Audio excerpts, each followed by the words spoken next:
이명박 전 대통령이 오늘 검찰 포토라인에 섰습니다. 피의자 신문에서 혐의를 대부분 부인하면서 검찰 측과 이 전 대통령 측 간에 치열한 법리 공방이 오가고 있습니다. 전문가 세 분 모셨습니다. 김근식 경남대 교수, 노영희 변호사, 그리고 김태현 변호사 모셨습니다. 세 분 어서 오세요. 안녕하세요. 이명박 전 대통령이 운명의 날을 맞았는데요. MB의 숫자 함께 보시죠.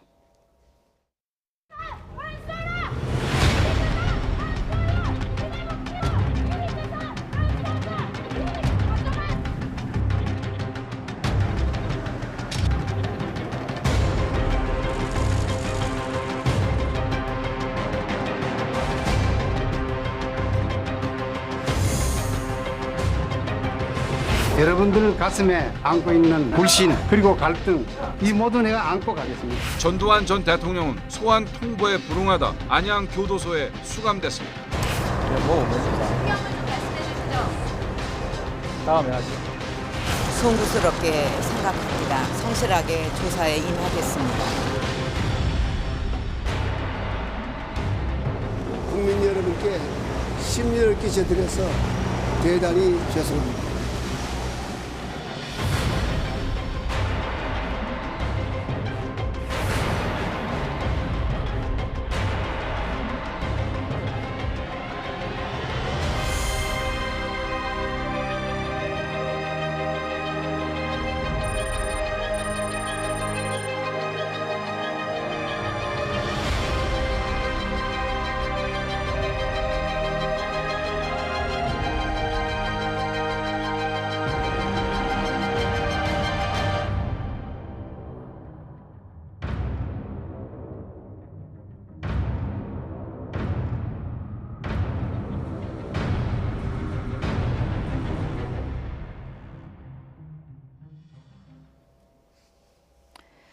네, 중앙지검 1001호실 조사가 12시간 넘게 이어지고 있습니다. 김태현 변호사님, 지금쯤 1001호실 안의 상황 어떻게 좀 예측을 해볼 수 있을까요? 근데 굉장히 아주 단순하고 심플하게 진행되는 것 같죠? 오늘 이제 한동훈 3차장이 점심 식사 때, 그다음에 저녁 식사 때 두 번 이제 그 언론 브리핑을 한 거죠. 백브리핑을 했는데 거기 내용들을 일단 좀 종합을 해 보면. 일단 이명박 전 대통령이 모든 걸 부인한다는 겁니다. 그런데 이제 일반적인 피의자 같은 경우에 부인하면 증거 들이대서 자백을 바뀌어서 막 이렇게 검사가 다시 역공을 하고 이런 게 있는데 오늘 그건 없다는 것이거든요. 그러니까 한동훈 전 3차장 브리핑 내용을 보면 우리는 준비한 증거 자료를 들이대고 관련자들의 진술을 들이대면서 이거 아닙니까 물어보면 이명박 전 대통령은 대부분 부인한다. 그러니까 우리가 다시금 추궁하는 것이 아니라 우리는 우리 나름대로 질문을 하고 이명박 전 대통령 측은 나름대로 계속 답변을 한다는 거예요. 그러니까 예를 들면 이거 맞습니까? 아닙니다. 하셨습니까? 아닙니다. 모릅니다. 아닙니다. 굉장히 심플하게 진행이 되는 거죠. 그래서 혐의 내용의 어떤 그 양에 비해서 조사는 굉장히 빠른 속도로 진행되는 것 같고 그래서 아마 저녁 브리핑 할 때 하는 얘기가 우리 계획대로 시간이 늘어지지 않고 좀 빨리빨리 진행이 된다. 박근혜 전 대통령은 예상보다 좀 오래 걸렸다는 건 아니겠습니까? 그렇다고 보면 의외로 이명박 전 대통령이 빨리 일단 조사가 마무리될 수도 있을 것 같아요. 제가 봤을 때는 저는 사실 오늘 들어가기 전에는 한 내일 아침까지도 갈 수 있다고 봤는데 지금 흐름으로 봤을 때는 한 12시 자정 넘어서 한 빠르면 2시 정도에도 2시 저는 나올 수도 있다고 봐요. 뭐 몇 시 정도까지 이어진다고 예측이긴 하지만 어느 정도로 검찰에서는 일단 오전 9시에 처음에 이제 티타임 하면서부터 오후에 그러니까 밤 늦게까지 12시 넘어서까지 조사를 할 수도 있으니 양해를 해달라는 말을 먼저 했고요. 이명박 전 대통령 측에서 알겠다라고 대답을 한 것으로 알고 있고 또 아까 말씀하신 것처럼 그 티타임 두 번 하면서 이제 기자들에게 얘기한 바에 의하면은 이명박 전 대통령 측에서도 실질적으로 오늘 전부 다 끝내기를 원한다. 그래서 아마도 밤 12시 넘어서 심야 조사가 예상이 되지만 그것에 대해서 뭐 계속 개의치 않고 하겠다는 얘기를 했다는 거거든요. 그래서 지금 김태현 변호사님 2시 끝날 거라고 얘기하시지만 저는 그것보다는 오래 걸릴 거라고 본다. 왜냐하면은 오전에 다스와 관련해서 얘기한 부분이 사실 상당히 길었었고 이번 조사는 사실은 약간 형식적인 조사에 좀 치우치는 부분이 있습니다. 무슨 얘기냐면 검찰이 가지고 있는 증거들이 이제 영법 빌딩 압수수색한 것하고 진술 증거들이 이제 있는데요. 그런 것들에 대해서 물어보게 되면 이명박 전 대통령은 난 모릅니다. 뭐 예. 이렇게 얘기를 전체적으로 하고요. 혹시 뭐 그런 일이 있었다 치더라도 실무진이 한 겁니다라는 말을 한 거라는 거거든요. 그렇게 되면 거기에 대해서 그러냐? 내가 그러면 이렇게 이런 식의 증거를 가지고서 제시를 한번 해볼 테니까 여기에 대해서 어떻게 생각하십니까?라고 물어보는 식이에요. 그러면 거기에 대해서 부인하면 부인했다라고 그냥 쓰고 또 그다음 거 질문하고 이런 식으로 예. 진행이 되는데 예. 이제 그거는 무슨 얘기냐면 검찰은 이미 이명박 전 대통령이 부인할 것을 미리 예상하고 예. 모든 증거들을 다 본인들이 나름대로 확보한 다음에 너는 부인해라. 우리는 그럼에도 불구하고 이런 증거 가지고서 공소 제기를 하겠다라는 식으로 지금 생각을 했다라는 거니까 예. 제가 봤을 때는 이거는 사실은 형식적인 측면에서 좀 소환 조사를 한 것이다라고 볼 수밖에 없는 것이고 그렇다면 차근차근 진행되더라도 어쨌든 지금 뭐 속도 자체는 아직 뇌물죄하고 횡령죄하고 예. 탈세부분 남아 있으니까 혐의가 워낙 많기 때문에. 예, 그래서 예. 조금 12시 넘어서까지는 하지 않을까 싶습니다. 지금 들리는 말에 따르면 이명박 전 대통령이 묵비권 행사하거나 답변을 거부하는 게 아니라 적극적으로 항변을 하고 있다라고 합니다. 때문에 조사 시간이 좀 길어질 수도 있는 것 같습니다. 우선 일단은 검찰 출두하기 전에 예. 이명박 대통령 측에서 흘러나온 이야기가 일단 모든 걸 거부하겠다. 그러니까 부인한다는 걸 예. 일관되게 이야기했습니다. 그동안에 정치보복이라는 프레임도 있었습니다만 검찰을 통해서 흘러나왔던 언론 보도들 여러 가지 특활비를 비롯한 뇌물, 그다음에 다스와 관련된 뇌물 등등에 대해서 이건 사실과 다르다라고 부인하는 전략이었기 때문에 아마도 오늘도 검찰에 가서는 시종일관 지금 부인하는 것으로 지금 이야기가 되고 있고요. 예. 저는 이제 검찰은 충분히 이 부분을 예상했던 것 같습니다. 예상을 했던 거기 때문에 이와 관련된 증거 자료, 그다음에 관련 혐의자들의 어떤 진술들을 확보하고 있기 때문에 이명박 전 대통령의 시종일관한 부인에도 불구하고 일단 혐의와 관련된 120페이지 정도 분량의 질문서가 있기 때문에 예. 그걸 다 진행을 해야 될 것 같습니다. 진행을 해서 조서는 만들어 놓고 일단 전직 대통령에 대한 역사적인 소환을 한 거기 때문에 소환 1차례로 일단 조사는 끝난 다음에 예. 문제는 이제 이 다음에 검찰 측에서 구속을 할 거냐 말 거냐에 대한 고민이 이제 들어가지 않을까 싶습니다. 예. 강도 높은 조사, 오늘 시간대별로 다시 한번 정리를 좀 해드리겠습니다. 오전 9시 50분에 조사가 시작이 됐고요. 점심 식사 1시 10분부터 시작이 됐고 2시에 재개가 됐습니다. 오후 7시 10분에 저녁 식사, 그리고 7시 50분에 조사가 재개돼서 지금 계속 이어지고 있는 건데요. 김태현 변호사님, 네. 뭐 지금 중요한 내용은 아니겠지만 여담으로요. 메뉴도 상당히 좀 관심을 보았습니다. 점심이 설렁탕, 저녁이 곰탕인데 되게 저런 거 시키죠. 예. 네. 왜 설렁탕, 곰탕을 많이 먹냐 이렇게 궁금해하는 분들도 있더라고요. 아 근데 예. 그 오늘 백브리핑 보니까 예.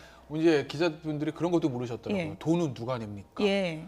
뭐 왜 설렁탕 곰탕이죠? 왜 이런 것도 이제 물었던데 돈은 이제 검찰에서 지불을 하는 거고 예. 그 검찰에 지불하는 이유는 원래 이제 구속 수사가 아니니까 잠시 일반적인 피해자 같은 경우에는 잠깐 쉬고 하겠습니다. 그럼 밖에 나가서 먹고 오고 그러거든요. 아, 나갔다 와도 되나요? 네, 나가도 원래 되는 거죠. 왜냐면 아, 이게 구속이 예. 아니니까요. 긴급 체포한 것도 아니고. 예. 그런데 이제 검찰의 수사편에서 밖에 안 나가는 거니까 편의에서 우리가 시켜다 준다는 게 한동훈 3차장의 대답이었고 예. 설렁탕이나 곰탕 이런 것들이 예. 배달하기 좋고요. 예. 빨리 먹을 수 있고요. 예. 근데 소화가 잘 됩니다. 아, 소화 잘 아무래도 국물에 됩니까? 말아 먹으니까요. 예, 예. 뭐 그래서 아마 설렁탕과 곰탕이 아마 검찰에서 시켜주는 뭐 피의자 조사할 때 대부분의 아마 설렁탕, 곰탕으로 좀 해결하는 거죠. 예.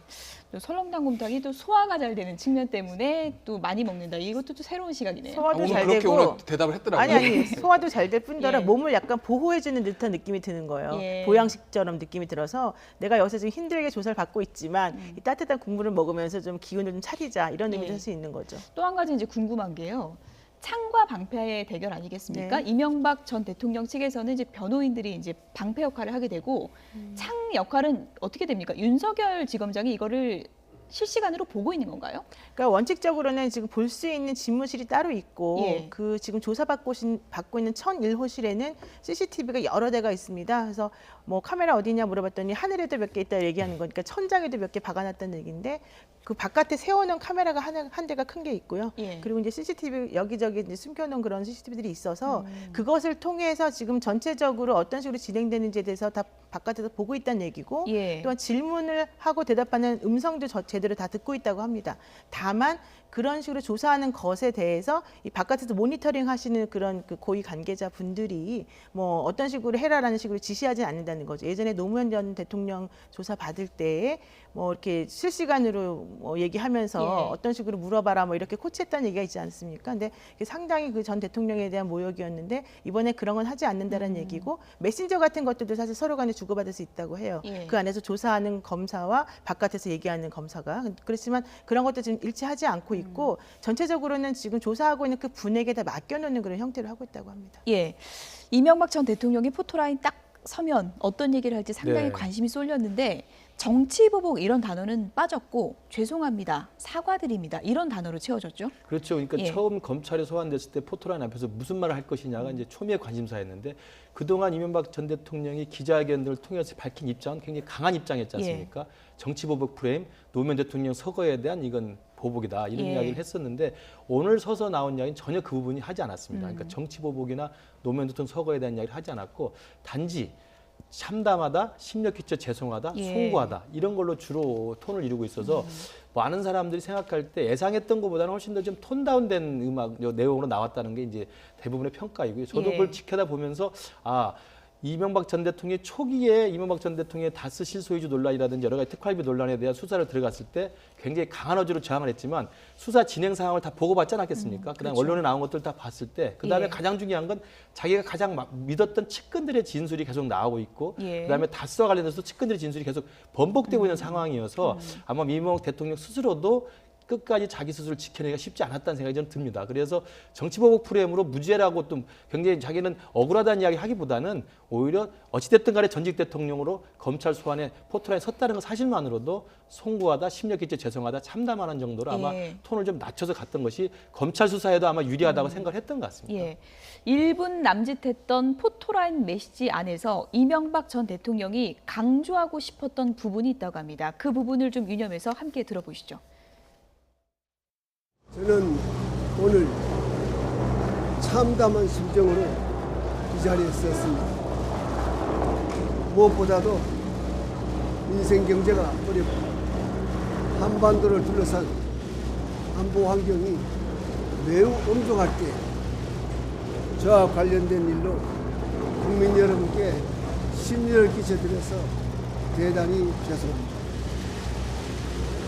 또한 저를 믿고 지지해 주신 많은 분들과 이와 관련해서 어려움을 겪고 있는 많은 분들에게도 진심으로 미안하다는 말씀을 드립니다. 전직 대통령으로서 물론 하고 싶은 이야기도 많습니다만은 말을 아껴야 한다고 스스로 다짐하고 있습니다. 다만 바라건대 역사에서 이번 일로 마지막이 되었으면 합니다. 다시 한번 국민 여러분들에게 죄송스럽다는 말씀을 드립니다. 국민들께 사과하셨는데요. 네, 카메라에 포착된 이명박 전 대통령의 입장문 어디에 밑줄이 쳐져 있었을까요? 함께 보시죠. 네, 밑줄 찐 새 문구 이겁니다. 엄중한, 그리고 심려를 끼쳐드려 대단히 죄송합니다. 그리고 마지막 문장은 이겁니다. 말을 아껴야 한다고 스스로 다짐하고 있습니다. 밑줄 친 문구도 있었고요. 입장문 안에 들어있었는데 미처 읽지 않은 문장도 있었습니다. 문장은 이겁니다. 이번 일이 모든 정치적 상황을 떠나 공정하게 이루어지기를 기대합니다. 이 문장을 분명히 입장문 안에 있는데 읽지 않았다 합니다. 왜 그랬을까요? 글쎄요. 근데 예. 오늘 3차장이 백브리핑한 걸 보면 예. 저 얘기 결국 했다는 거예요. 올라가서. 예. 그러니까 올라가서 이제 커피를 이제 티타임 때 한 건가요? 때요. 예. 녹차를 이제 마실 때 무슨 얘기 주고받느냐 그랬더니 이명박 전 대통령이 편견 없이 조사해달라 그렇게 얘기했다는 예. 거거든요. 그러니까 거기에 대해서 이제 한동훈 3차장이 우리는 뭐 원칙에 따라서 공정하게 수사를 진행할 겁니다. 이렇게 얘기했다는 거죠. 예. 공정하게 수사를 편견 없이 해달라 공정하게 할 겁니다. 그게 이제 빠진 저 내용 아니겠어요? 예. 정치적 상황에 상관없이 예. 공정하게 수사를 해달라. 그러니까 결국 이제 본인이 하고 싶은 말은 다 한 건데 근데 저는 이제 이명박 전 대통령 측에서 어제 사실은 굉장히 좀 강한 메시지가 나올 거라는 관측이 있었음에도 불구하고 어쨌든 톤은 좀 다운됐습니다. 근데 형식적으로 톤은 다운됐지만 예. 본인이 하고 싶은 얘기는 다 전달했다고 봐요. 그것이 뭐 옳고 그름 떠나서. 왜냐하면 이런 얘기들 있잖아요. 저기 전직 대통령에서 하고 싶은 이야기가 많지만 무슨 얘기 하고 싶을까요? 여기서 제가 다 잘못했습니다. 모든 죄를 인정합니다. 이거 하고 싶진 않았을 거 아니겠습니까? 지금 뭐 검찰 수사에서 하듯이 다스는 내 거 아닙니다. 그리고 뭐 다 아랫사람들이 하는 겁니다. 나는 모릅니다. 이 얘기 아니겠어요? 본인이 하고 싶다는 얘기가. 그러니까 그런 것들을 일일이 하나하나씩 이제 뭐 대국민 메시지처럼 브리핑을 하느니 한 문장으로 압축해서 하고 싶은 얘기가 많지만 예. 괄호하고 나는 올라가서 천의로 가서 얘기하겠습니다. 괄호 닫고. 좀 은유적으로 그렇죠. 약간 이제 표현하고 있군요. 압축적으로 해서 어쨌든 뭐 톤은 좀 다운시켰지만 결국은 본인이 하고 싶은 얘기 저는 다 나름대로는 전달했다고 보고 예. 역사에서 이번 일이 마지막이 됐으면 한다도 마찬가지 아니겠습니까? 뭐 정치보복 얘기, 뭐 전직 대통령 수사 얘기 빠졌지만 예. 아마 그 얘기를 하려고 했던 거겠죠. 예. 어쨌든 지난 1월 기자회견 때는 핵심 키워드가 정치 보복이었는데 오늘 밑줄 친 걸 보면 심려를 끼쳐드려 대단히 죄송합니다. 그리고 말을 아껴야 한다고 다짐하고 있습니다. 이런 내용입니다. 그러니까 기존은 상당히 좀 달라진 거 아니겠습니까? 기존 달라졌지만 예. 내용은 똑같죠, 사실은. 그러니까 미안하다 이런 말은 사실 그동안에 국민들에게 그 자신이 정말 미안하다는 말을 제대로 안 했으니까 한번 하는 거고 이제 나머지 하고 싶은 말은 많지만 말을 아껴야 된다. 스스로 다짐한다. 이건 예. 정치 보복이라고 나는 생각하지만 그렇게 말하는 것이 여론에 좋지 않다고 생각해서 내가 참겠다. 이제 이런 뜻으로 저는 들리고요. 기본적으로 이명박 전 대통령이 사실은 이제 그 얘기를 좀 하거나 연설하실 때 기침 같은 걸 좀 많이 하세요. 그렇죠. 평상시에. 예. 사실은 저는 요번에 조사받을 때도 기침이 좀 문제가 되지 않을까 했어요. 그래서 그 옆에 이제 응급 간호사라든가 이런 분들이 계실 거라고 생각을 했는데 역시 이제 옆에 계셨는데 예. 기침약을 많이 드시고 오셨답니다. 처음부터 예. 아예. 그리고 또 기침 때문에 사실은 약간 중단된 부분도 좀 있다라고 해요. 그래서 아마도 이런 얘기를 하면서 본인 스스로가 많이 다짐을 하면서도 좀 뭔가 좀 속이 좀 울컥울컥하는 부분이 있어서 그때 좀 힘들었던 모습을 조금 보이지 않았을까 생각을 하는데 검찰 얘기로는 그럼에도 불구하고 본인이 하고 싶은 말을 또박또박 다 했고 또 평상시에 테니스 같은 걸 잘 쳐서 건강이 괜찮았기 때문에 잘 지금 제대로 조사받고 있다 이런 얘기를 좀 하고 있습니다. 예. 공교롭게도 MB, 그러니까 이명박 전 대통령이 소환되는 날 집사로 불리는 김백준 씨는 오늘 피고인으로 법정에 선 거 아니겠습니까? 그렇습니다. 그 김백준 총무기획관의 예. 진술이 구체적으로 나오면서 사실은 특활비부터 시작해서 이명박 전 대통령의 이 뇌물 문제가 계속 불거지기 시작했던 것이고 그다음에 김백준 총무기획관은 잘 아시는 것처럼 수십 년간의 MB를 측근에서 보좌했던 집사로 불리는 사람이잖아요. 그러니까 사실 돈 관계와 같은 굉장히 내밀한 부분에서는 그 김백준 총무기획관만큼 아는 사람이 없었을 예. 거라고 생각합니다.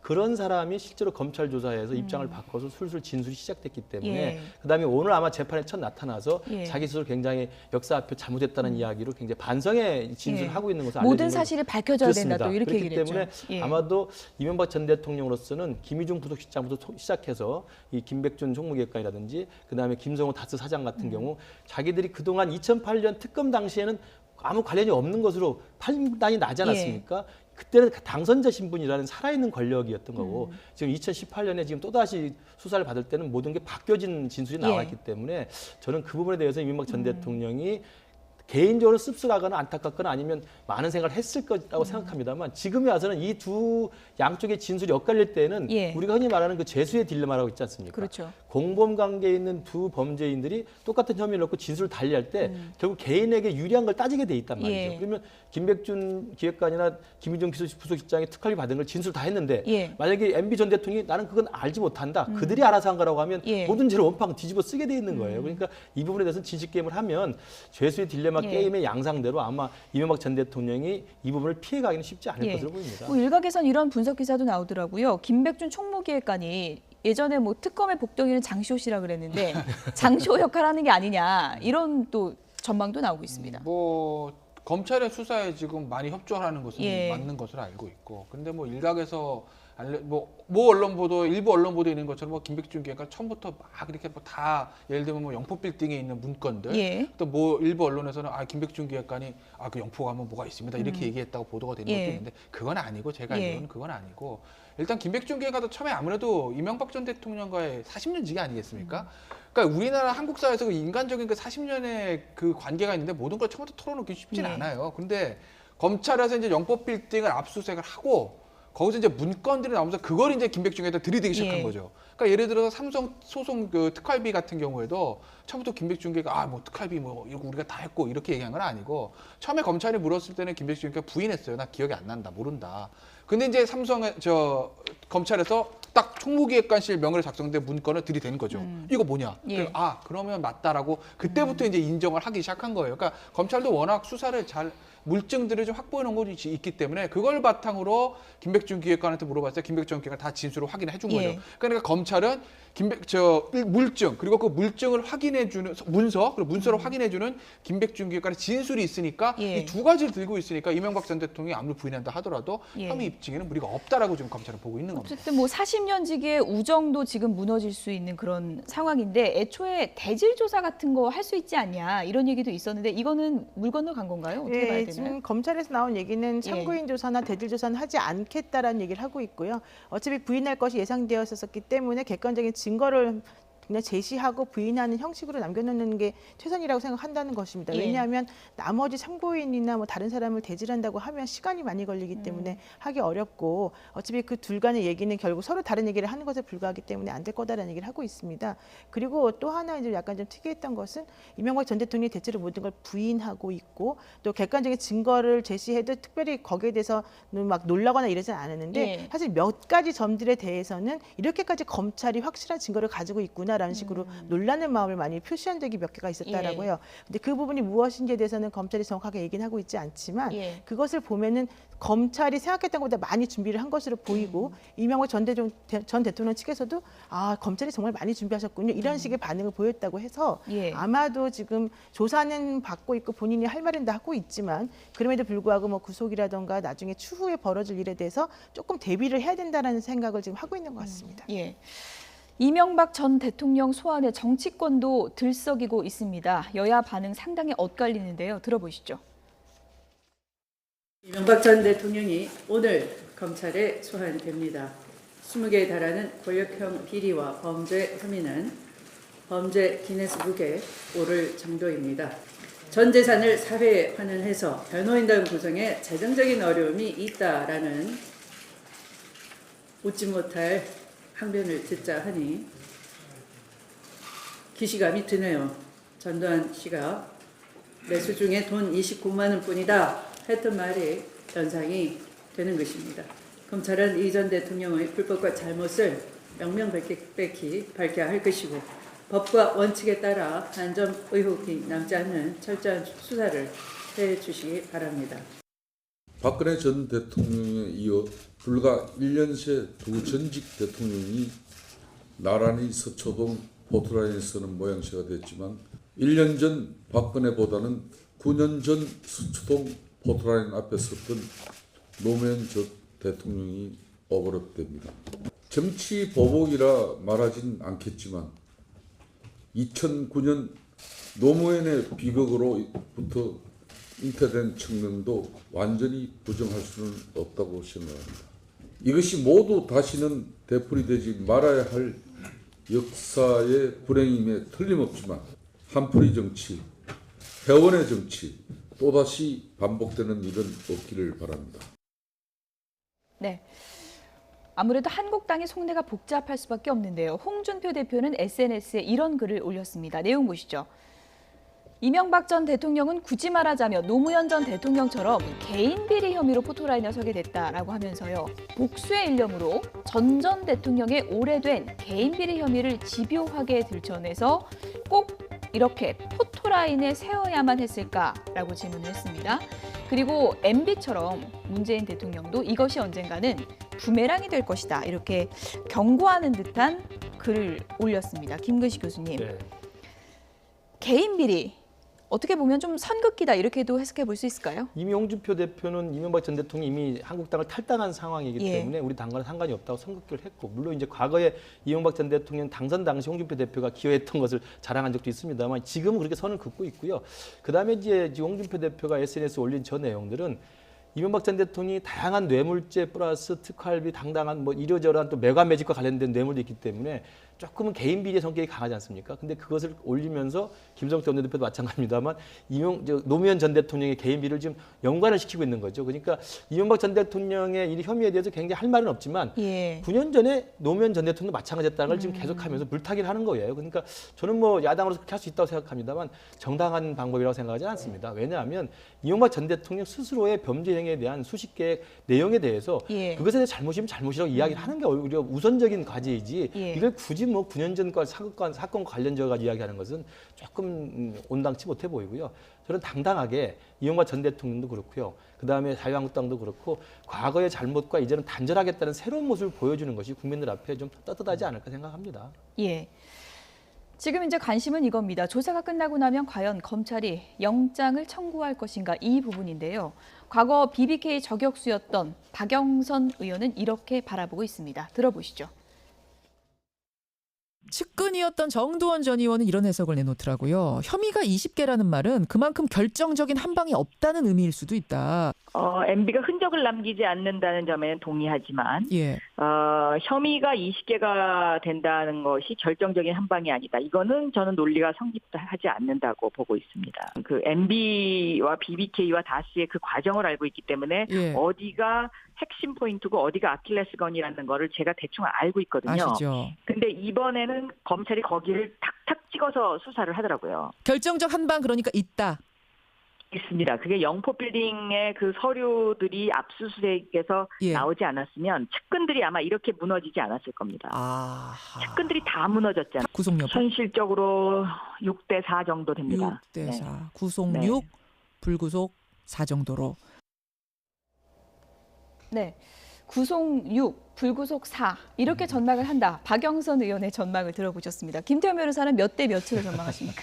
근데 제 전망의 문제가 아니고 박영선 의원이 구속 6, 불구속 4면은 예. 굉장히 불구속 가능성이 높은 거예요. 박영선 예. 의원의 어떤 입장에서 봤을 때는 뭐 9대 1, 뭐 아무래도 8대 2 이렇게 얘기하실 줄 알았는데 6대 4 정도라고 하면은 예. 나름대로 박영선 의원이 조금 내적으로는 이거 이러다가 불구속되는 거 아니야? 박영선 의원 입장에서 그렇게 예. 보시는 거 아닌가 하는 생각도 드는데 글쎄요. 혐의만 보면요. 예. 구속이 맞죠. 그러니까 지금 이명박 전 대통령이 불구속될 수 있는 게 오직 하나입니다. 전직 대통령 2명을 다 이거 집어넣는 게 맞아? 라는 예. 그런 정부적인 판단들, 그런 고려, 그 고려를 제외하면 이명박 전 대통령이 지금 상황에서 구속되지 않을 이유는 하나도 찾을 수가 없는 거죠. 일단 뇌물이 100억이라는 거 아니겠습니까? 예. 물론 부인하면서 나 이거 부인하고 그러니까 방어권 차원에서 불구속에 얘기는 하겠지만 검찰이 나름대로 이제 증거를 물증들을 확보하고 있다고 하고 있게 되면 예. 영장을 안 칠 도리는 없는 거죠. 근데 다만 전직 대통령이라는 점, 전직 대통령 살아있는 전직 대통령 2명을 다 서울구치소로 보내야 된다는 이 점, 이게 하나가 아마 변수가 될 건데 그런 고려가 없으면 그걸 뺀다고 하면 예. 순수하게 법률적 측면에서만 보면 영장을 치는 것이 맞죠. 박 전 대통령은 소환 조사하고 나서 일주일 있다가 영장을 청구했는데 이명박 전 대통령 같은 경우에는 어떻게 좀 비슷한 시점에 영장을 만약에 청구한다면 하게 될까요?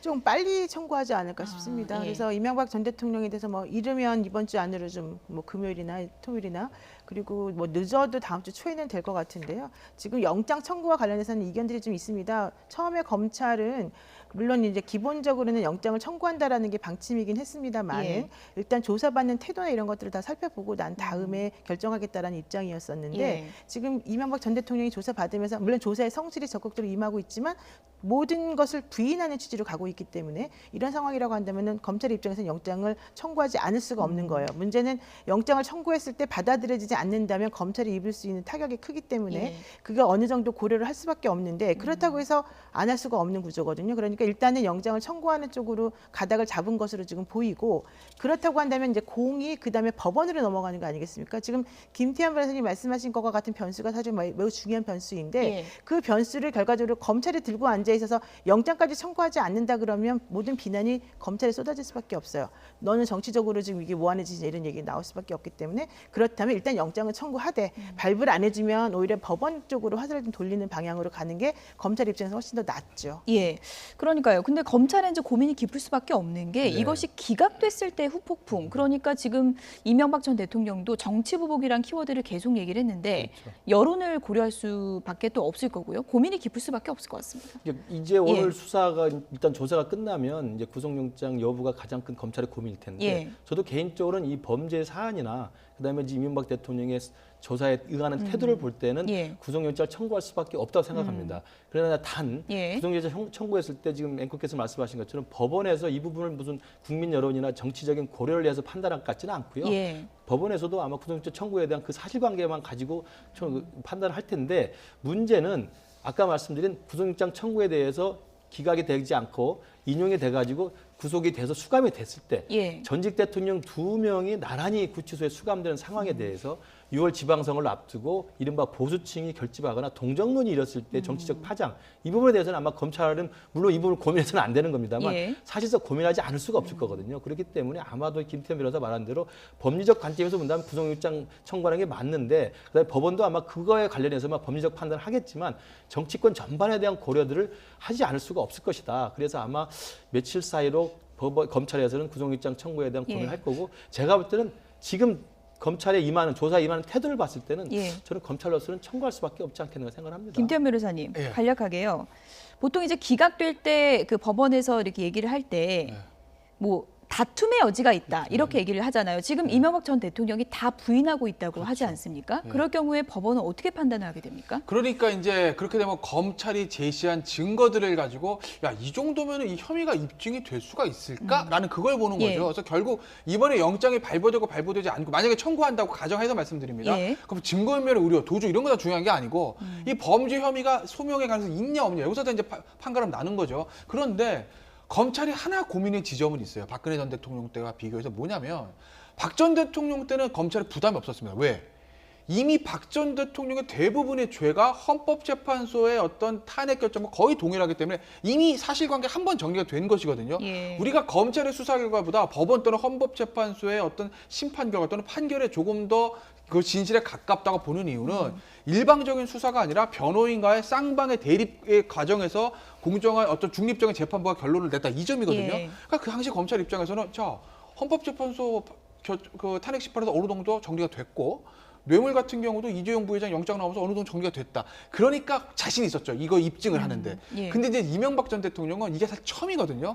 그렇기 때문에 검찰 입장에서는 조금 그런 측면에서 사실관계 입증에 부담은 박근혜 전 대통령보다 그런 점은 조금 있긴 할 거예요. 네, 이명박 전 대통령은 계속 부인하고 있고 검찰에서는 지금 결정적인 한 방이 있다 이렇게 이제 벼르고 있는 상황인데요.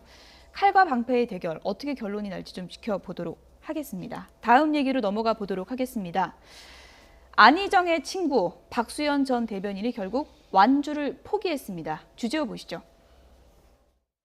미투를 외친 여성들의 용기는 인간의 존엄성과 평등을 바로 세워달라는 간절한 호소입니다.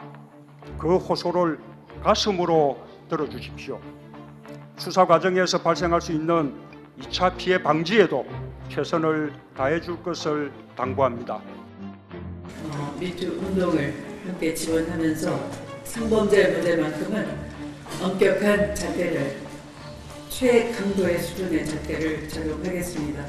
가해자의 보복 조치에도 단호히 대처해 나가겠습니다.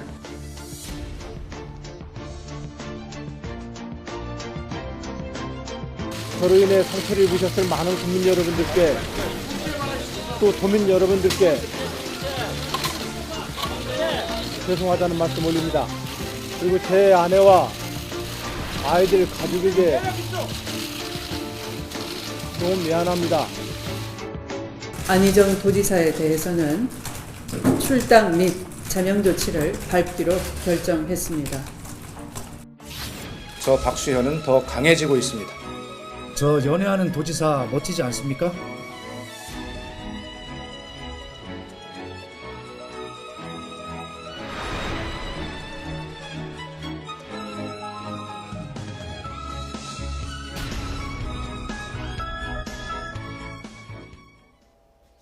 네, 끝내 후보 사퇴를 했습니다. 김근식 교수님, 네. 저희가 이제 어제 출연할 때만 해도 영상 제목을 끝까지 간다 그렇죠. 이렇게 이제 제목을 뽑아봤는데 바로 오늘 사퇴를 했단 말이죠. 이걸 어떻게 이해해야 합니까? 우선 첫 번째는 일단 그 후보자 적격 심사를 당에서 하기로 돼 있었기 때문에 그다음에 당 지도부에서 아마도 그 박수현 예비 후보의 완주에 대해서는 계속 부정적인 입장을 전달한 걸로 이야기되고 있지 않습니까? 그렇기 때문에 아마 박수현 후보 입장에서 억울한 감이 있다 손 치더라도 당에서 후보자의 적격 심사에서 부적격으로 판정을 내려버리면 일단 완주가 아니라 시작을 못할 수가 있는 거거든요. 그런 부담이 저는 충분히 있었다고 생각합니다. 그리고 당을 설득할 만한 박수현 후보의 자신감이나 이 자신감이 없었다고 생각이 들고요. 두 번째로는 박수현 후보가 억울한 측면이 있고 지금 나왔던 기존의 미투와는 좀 결이 다른 내용이잖아요. 그렇죠. 일단 이혼이나 별거 상황에서 이제 불륜과 관련된 문제이기 때문에 개인의 사생활과 이제 가정 문제이기 때문에 좀 다르긴 합니다만 어찌됐든 간에 진흙탕 싸움이 되긴 했습니다만 과거의 전처와의 관계와 여러 가지 다른 내연녀 관계가 터져나오는 바람에 도덕적으로는 어쨌든 간에 국민들 사이에서는 심판이라기보다는 일단은 부정적 여론이 일단 등세한 게 맞습니다. 그렇다고 한다면 억울하고 미투와 결이 다르고 나는 조금 다른 차원이라고 말을 하지만 당을 설득할 만한 자신감이 없고요. 두 번째는 일단 여론상으로도 불륜이라고 하는 데서는 일단 딱히 그것이 아니라고 말하기는 좀 어렵기 때문에 스스로 완주를 자신하지 못했다. 저는 개인적으로 생각하고요.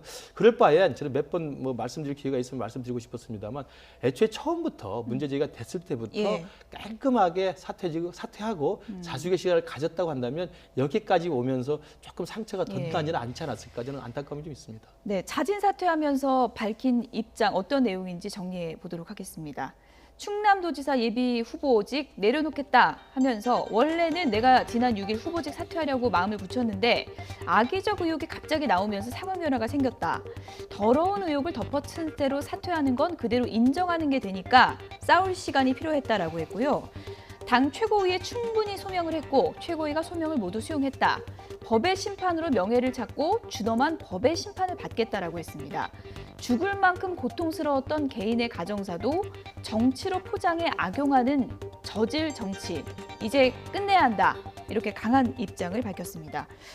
여기서 법의 심판으로 명예를 찾겠다고 하는데 이건 어떤 얘기라고 할 수 있을까요? 뭐 명예훼손 같은 거를 좀 고려를 하고 있는 게 아닌가라는 생각이 좀 드는데요. 사실 이제 박수현 전 예비후보 같은 경우는 억울한 상황이 사실은 맞을 것 같아요. 왜냐하면 본인이 너무 억울했기 때문에 이혼 과정에서 있었던 그 상대방의 여러 가지 것들을 오히려 변호사법 위반이라든가 혹은 명예훼손의 이제 위험을 무릅쓰고 사실 공개를 한 거였거든요. 그런데 그러한 것들이 공개됐음에도 불구하고 당에서는 그냥 사퇴하는 것 쪽으로 계속해서 좀 약간 압력을 집어넣은 것으로 보였고 본인이 거기에 대해서 뭔가 조금 항변을 하고 싶어 했고 항변의 기회도 물론 주었다라고는 하지만 결과론적으로는 이건 정치적인 계산을 했을 때 박수현 전 대변인이 그만두는 게 맞다라고 하는 게 당의 입장이었던 것 같아요. 왜냐하면 박수현 전 대변인이 처음에 이 충남도지사에 나가려고 할 때 나왔던 슬로건이 기본적으로는 안희정의 친구 대통령의 대변인 아니겠습니까? 입이라는. 그렇게 된다면 안희정 전 지사가 만약에 지금 명예를 회복하고 뭔가 본인이 정치적으로 회생할 수 있는 가능성이 있다 그러면 모르겠는데 점점 진흙탕 속으로 좀 빨려 들어가고 있는 상황에서 안희정이라고 하는 사람하고 박수현 전 대변인을 엮을 수밖에 없는 구조가 된단 말이에요. 항상 누가 보더라도 연합전선에서. 그렇다면은 지금 양승조 의원이라고 하는 또 다른 카드가 있는 민주당 입장에서는 굳이 박수현 전 대변인을 끌고 가면서 안고 가면서 계속해서 안희정 전 지사의 그림자를 달고 갈 필요가 없다는 거 아니겠습니까? 그런 의미에서 보자면 당에서는 당연히 당신이 그냥 지금은 명예를 끝 퇴진하시오. 우리가 당신의 명예는 지켜주겠어라는 얘기를 할 수밖에 없는 거고 박수현 전 대변인도 그런 의미에서는 난 억울함대라고 끝까지 해보아도 아무도 자기 말을 잘 들어주지 않고 이게 아무리 우긴다고 되는 일이 아니라고 판단했을 겁니다. 그래서 지금 제가 봤을 때는 아마 그냥 사퇴를 특히 6일 날을 계속 언급한 이유는 3월 6일 날이 안희정 전 지사가 모든 걸 내려놓겠다라고 얘기한 바로 그날이었거든요. 그러니까 그날을 기점으로 해서 나도 정치적으로 일단은 중단하는 것이 맞았다라는 얘기를 하고 싶었던 게 아닐까 싶습니다. 엇갈린 시각이 있을 것 같아요. 사퇴한다는 얘기를 듣고 말씀하신 것처럼 억울한 부분도 조금 있고 그리고 안민석 의원 같은 경우에는 이거는 미투 쓰나미 희생이다 이렇게도 또 옹호를 하고 나서기도 했지만 또 한편으로는 유권자에게 충분히 사생활적인 면에서도 좀 실망을 준 게 아니냐는 시각도 있었는데 어떻게 봐야 될까요? 희생양일까요? 어떻게 일단 미투랑은 전혀 다르죠. 그건 말씀, 그건 명확해야 됩니다. 미투랑은 결이 다르다. 성범죄인데 완전히 결이 다르죠. 이거는 어쨌든 개인의 사생활 의혹이기 때문에 설사 이것이 뭐 불륜이 맞다라고 만약에 가정한다 하더라도 그게 뭐 미투 성범죄는 아니지 않습니까? 전혀 다른 건데 희생양이냐 아니냐 하는 부분은 박수현 전 대변인 개인적으로 참 안 좋은 결과지만 박수현 전 대변인 하나 잘못한 게 있어요. 그러니까 정치권의 모든 문제가 터졌을 때 그 이슈를 본인이 주도하고 끌고 가야 되는 것이거든요. 근데 이번 사태에서는 박수현 전 대변인이 전체적으로 계속 끌려 들어간다는 거죠. 그래서 조금 결은 다르지만 뭐 정봉주 전 의원의 의혹 같은 경우에도 지금 어떻게 될지 모르고 진실을 알 수가 없으나 어떤 정봉주 전 의원은 조금은 지금 판을 주도하는 모양새가 돼 갔는데 예를 들어서 먼저 뭐 반격도 시작을 하는 것 같고 그런데 이 박수현 전 대변인 입장에서는 보면 여자 측에서 전처 측에서 나왔습니다.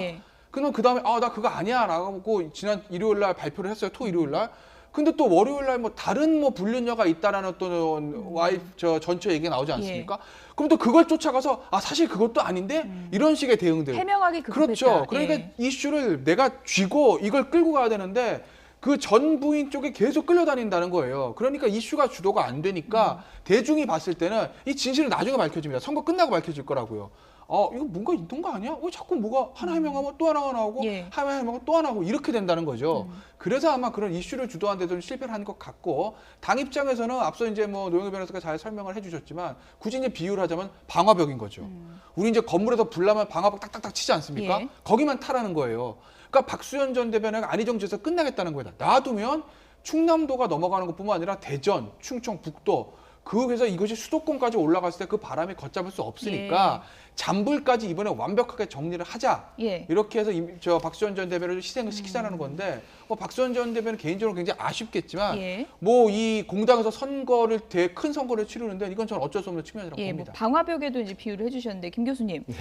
박수현 전 대변인 입장에서는 정치적 무게감이 가볍지 않은 분이고 청와대 대변인까지 지낸 분이기 때문에 당 이런 논의 분위기에 상당히 좀 섭섭함을 느꼈을 것 같다는 생각도 듭니다. 물론 당연히 그럴 겁니다. 왜냐하면 억울하다는 측면이 개인적으로 있을 것이고요. 두 번째는 미투랑 결이 다른데 미투가 같이 휩싸이면서 이야기가 계속 일파만파 커졌기 때문에 좀 억울한 측면이 더 있고요. 저는 박수현 대변인이 이 문재인 정부 취임 초기부터 대변인 역할을 해오면서 문재인 대통령이 임 역할을 했단 말이죠. 그렇다고 한다면 청와대에서도 아마 박수현 전 대변인에 대해서 상당 정도의 호감이나 도움이 있을 거라는 기대를 했을 거라고 봐요. 내가 그래도 문재인 대통령의 가장 지근한 거리에서 가장 보좌를 열심히 했고 청와대 대변인을 했던 사람인데, 그래도 청와대도 나름대로 좀 나를 돕지 않을까 하는 생각이 있었는데 청와대도 사실 그걸 하기 쉽지가 않죠. 왜냐하면 6.13 지방선거랑은 전체 큰 판이 있는데, 우리 김태현 변호사 말씀 잘했습니다만 그 6.13 지방선거의 승리를 위해서라면 박수현 대변인의 개인적 억울함에 대해서는 사실 당과 청와대로서는 조금 한 발 떨어질 수밖에 없는 상황인 거거든요. 그건 어쩔 수 없는 또 정치 현실이라고 생각합니다. 그렇기 때문에 박수현 대변인으로서는 억울하고 청와대가 또 그리고 문재인 대통령이 당연히 도움을 줄 거라고 기대했지만 그 기대에 부응하지 못했다는 것에 대해서는 개인적인 안타까움이 있을 거라고 생각합니다. 그러나 정치는 그런 것이어서 아까 말씀드린 것처럼 정말 박수현 대변인이 자기 스스로가 11년 전부터 결거래하면서 작년 9월에 법적으로 이혼한 부인과의 관계 속에서 하나의 단 한 실오락의 어떤 그 떳떳함이, 그 부끄러움이 없다고 한다면 이 판에 깔끔하게 정리를 하고 자숙의 시간을 갖고 다시 출발하더라도 저는 다시 한번 기회가 있지 않을까 싶습니다. 어쨌든 완주를 포기한 박수현 전 대변인, 추후에 이제 법적인 절차를 통해서 명예를 되찾겠다 했는데 추후에 어떻게 뭐 사실 여부가 드러날지는 저희가 좀 기다려 보도록 하겠습니다. 미투 쓰나미가 지금 어디로 갈지 전혀 예측을 할 수가 없는 상황입니다. 이번엔 또 연예계에서 미투 의혹이 또 나왔습니다. 가수 김은국 씨 관련 미투 의혹인데요. 먼저 한 언론 보도 내용을 전해드리겠습니다. 피해를 주장한 여성은요, 30대 여성 A씨입니다. 2016년 11월 저녁에 김은국 씨하고 김은국 씨 지인들하고 저녁에 식사 자리가 있었다고 하는데요. 새벽에 너무 머리가 아파서 내가 눈을 떴는데 김은국 씨가 옆에 이렇게 주무시고 계시고 옷이 다 벗겨진 채로 누워 있었다. 이렇게 이제 얘기를 했다고 합니다. 그래서 이제 나중에 문제를 삼았는데 이걸 크게 문제 삼아봤자 내가 더 크게 다친다고 이제 그쪽에서 얘기를 했다는 거고요. 문자 메시지도 보냈다고 합니다. 이런 내용이라고 해요. 서로 좋아서 술자리 한 거다. 내려놔라. 이런 말을 남겼다고 합니다. 김은국 씨 이제 입장도 저희가 좀 전해드려야 될 것 같은데요. 완강하게 부인하고 있습니다. 본인에게 확인한 결과 2년 전 우연히 만났을 뿐, 만난 거는 인정을 한 거예요. 해당 여성에게 성폭행을 한 사실이 전혀 없고 법적 대응 논의 중이다. 이렇게 이제 입장이 전해지고 있는 그런 상황입니다. 미투가 원래 폭로가 나오면 가해자로 지목되는 쪽에서는 부인을 하고 법적 대응을 하게 되는데 지금 이 30대 여성 A씨의 이 증언 내용은 어느 정도 좀 신빙성이 있다고 볼 수 있을까요? 사실은 상당히 신빙성이 있어 보입니다. 왜냐하면 이제 날짜도 정확하게 특정을 했고 그날 지인들과 술자리를 같이 했다는 사실도 우리 이제 김은국 씨가 인정을 사실은 한 셈이고요. 또 오늘 인터뷰한 내용에 보면은 이제 2번 그런 일이 있었다라고 얘기하고 그 2번의 일이 한 달 채 못 되는 간격을 두고 벌어졌다라고 얘기를 하고 또 문자 메시지라고 하는 것을 이제 구체적으로 언급을 했거든요. 그렇다면 이제 문자 메시지라고 하는 것은 객관적으로 사실은 존재할 수 있는 증거 중에 하나이기 때문에 법적으로 증거가 될 수 있는 그렇습니다. 거죠? 매우 중요한 증거이기도 하고 그날의 상황을 알려줄 수 있는 것이기 때문에 아마 그런 여러 가지 것들을 생각을 해본다라고 한다면 김은국 김홍국 씨가 그냥 대강 나는 그런 기억이 없다라고 말하는 것에 비추어 보아서는 이 여성분의 주장이 좀 더 사실에 가까운 게 아니냐라는 입장이고, 또 하나는 이 여성분이 왜 만약에 사실이 아니라고 한다면 김은국 씨에 대해서 저런 식으로 무고를 할 것인가, 그것에 대해서 특별히 얻는 이익이 무엇이겠는가라는 걸 생각해 봤을 때 특별히 우리가 지금 겉으로 보기에는 뭔가 없어 보이거든요. 그렇다면 법원이나 아니면 검찰에서 봤을 때에는 당연히 이제 여성분의 말에 좀 더 무게를 갖기 마련인데, 이제 저는 그럼에도 불구하고 한 가지 말씀드리고 싶은 것은 지금 이제 미투 분위기를 타고 얘기가 자꾸 나오고 있고, 이런 것들이 피해자에 대한 2차 피해를 가하는 것은 매우 부적절하지만 그럼에도 불구하고 가해자에 대해서도 우리가 어느 정도는 방어권을 보장해줘야 되는 부분이 있어서 피해자가 말하는 것이 무조건 사실이다라고 하는 것을 전제로 해서 그다음 논의가 진행되는 이런 방식은 조금 지양돼야 되는 게 아닌가 싶습니다. 그렇죠. 양측의 입장을 저희가 지금 어떤 게 사실인지는 알 수가 없지만 어쨌든 피해를 당했다고 주장하는 여성 A씨가 날짜와 정황을 상당히 구체적으로 증언한 것은 사실이거든요. 결국 이제 김은국 씨가 이제 조만간 입장 발표를 한다고 하는데 두 가지 중에 하나일 겁니다. 그러니까 술을 마셨다는 거는 뭐 인정하는 것 같고, 하나는 그 여성분이 얘기했던 뭐 술을 먹었는데 뭐 이렇게 일어났더니 옆에 자고 있었다, 이런 행위 자체를 부인할 것이냐. 나 전혀 술 먹고 호텔에 간 적이 없, 이건지 이제 김일곱 씨 입장이 이제 명확하게 나와야 되는 거죠.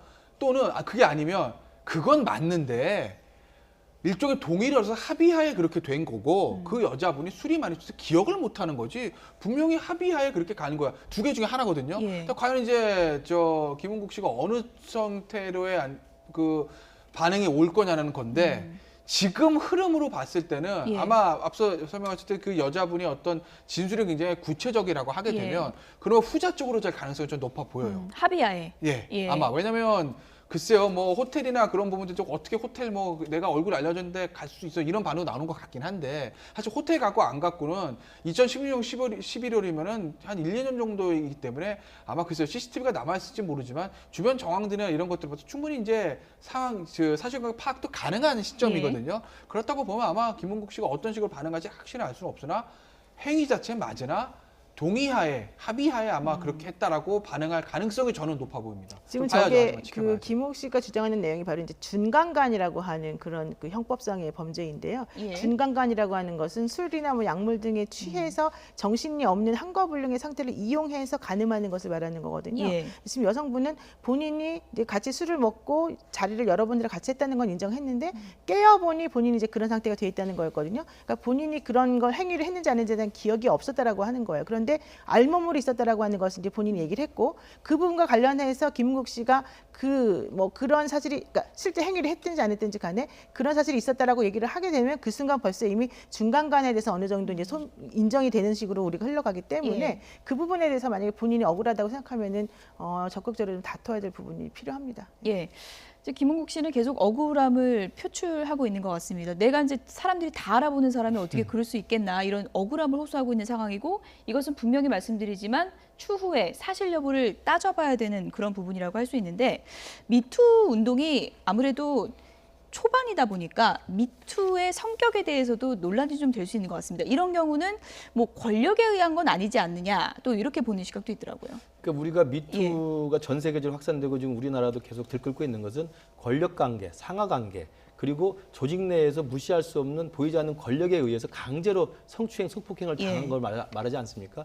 그런 맥락에서 보기 때문에 안희정 전 지사의 그 부분이 가장 전형적인 미투라고 볼 수 있는데, 지금 김은국 씨와 관련된 저 부분은 미투라고 하는 권력관계라기보다는 성관계가 만약 있었다고 한다면 성관계가 강제에 의한 것이었느냐 아니면 합의하에 의한 것이냐는 논란인 것 같아요. 그렇기 때문에 만약 저분 피해자분 말대로 자기 스스로 한가할 능력이 없었고 전혀 모르는 상태에서 강제로 당했다고 주장하는 것이 맞다고 한다면 미투라고 하는 권력에 의한 유괴에 의한 그런 것은 아니다 하더라도 일단 적절치 않은 성관계가 맺었던 건 사실이거죠. 그것은 범죄가 되는 거니까요. 당연히 범죄가 되는 거죠. 그렇기 때문에 이것은 성폭행이라고 하는 일반적 범죄, 그 범주에 들어가기 때문에 저 부분 뭐 논란의 여지가 있고 다툼이 있겠습니다만, 미투라고 하는 권력관계 하에서의 성 관련된 사건이 아니라 남자와 여자 사이에 합의가 아닌 강제력에 의한, 그리고 폭행에 의한 그리고 어떤 자기 스스로의 한갈 능력이 상실된 상태에서의 성관계이기 때문에 저는 일반적 형사적 사건의 어떤 성폭행으로 봐야 될 것 같은데 근데 조금 상황을 봐야 될 것 같습니다. 그 말씀 맞는데요. 조금 또 생각해봐야 될 부분은 이제 저분이 보험 설계사라는 직업을 가지고 있고 처음에 김은국 씨가 본인에게 접근하는 방식이 실적이 좋아야 되지 않겠냐. 내가 사람들을 소개시켜주겠다라는 식으로 해서 그 자리를 마련했고 그 자리에 갔다는 거거든요. 그리고 첫 번째 이제 그런 일을 당하고 난 다음에 두 번째는 원래 안 가려고 했는데 다른 사람하고 같이 있다라면서 오라고 했고 네가 술을 안 먹으면 내가 대화를 안 하겠다라는 식으로 얘기를 했기 때문에 어쩔 수 없었다는 얘기가 있기 때문에 그런 것도 이제 넓은 의미의 포괄적인 의미에서 보자면은 뭐 미투 지금 현재 얘기되고 있는 권력이나 위계 이런 것들하고 좀 통하는 게 아닌가 생각이 듭니다. 어쨌든 일단 간략하게 지금 부탁드립니다. 최신 보도를 보니까 김은국 씨가 모 언론 인터뷰에서 호텔에 간 사실 자체가 언제 없다고 얘기했다는 거거든요. 그러니까 아까 얘기했던 그 얼굴 다 나 알아보면 어떻게 하냐. 그럼 아까 제가 말씀드린 두 가지 가능성 중에서 아예 행위 자체는 이제 부인하는 쪽으로 가는 거죠. 그럼 무고죄로 뭐 고소하게 되는 건가요? 어떻게 되는 건가요? 이게 일단 이 여자분이 검찰의 어떤 형사 고소, 성폭행으로 고소를 했다고 하면 무고죄가 되는 거고 그게 아니라 언론에만 밝힌 거라고 하면 이제 허위사실 유포와 명예훼손이 되는 거겠죠. 김은국 씨 주장이 맞다고 가정한다면요. 일단 김은국 씨의 현재 반응은 아예 관계를 가진 사실조차 없다. 이쪽으로 이제 방향을 잡은 것 같습니다. 지금은 의혹 폭로가 나온 것이고 사실 여부는 다퉈봐야 되는 그런 상황인데요. 어쨌든 김은국 씨가 공인답게 정직하고 또 상당히 좀 책임 있는 자세로 대응을 해야 되지 않을까 그런 생각이 듭니다. 김근식 경남대 교수, 노영희 변호사, 그리고 김태현 변호사 세 분이었습니다. 고맙습니다.